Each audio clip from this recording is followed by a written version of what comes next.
Hi everyone, I'm Mr. Hazwan. Today, for our math lesson, we are going to go through the lesson on gradient of a straight line.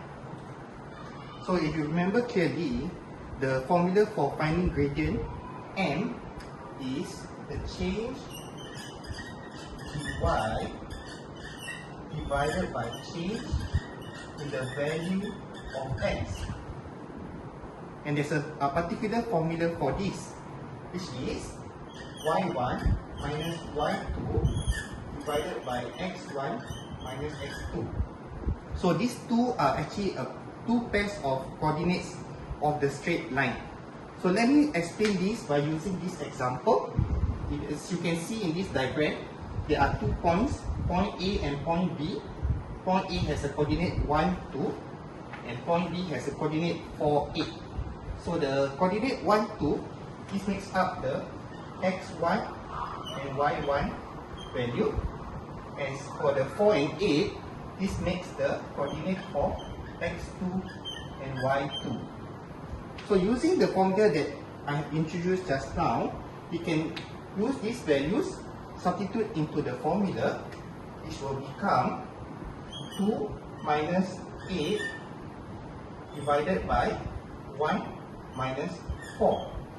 So if you calculate these two values, you will get minus 6 or negative 6 divided by negative 3.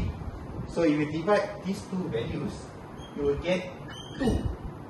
So what is the significance of this value?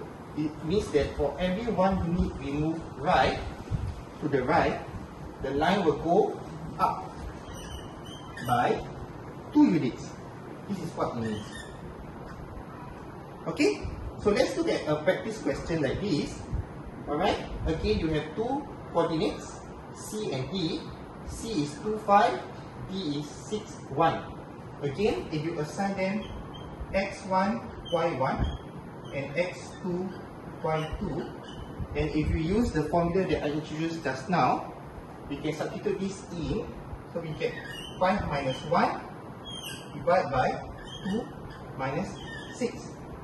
So we get 4 over negative 4, and this will equal to negative 1. So you notice the value now become negative as compared to the previous example where it's positive. So a negative value of a gradient indicates that the line is no longer going upward, it's going downward, as you can see here. So it means for every 1 unit we move right, the line will go down, in this case by 1 unit.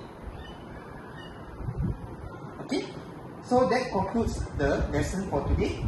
If you have a positive gradient, it means that the line goes upward, and when you have a negative gradient, it means that the line goes downward. So I hope you find this lesson on gradient of the straight line useful. Make sure you know how to apply the formula and do keep practicing. And I see you at my next lesson. Bye bye.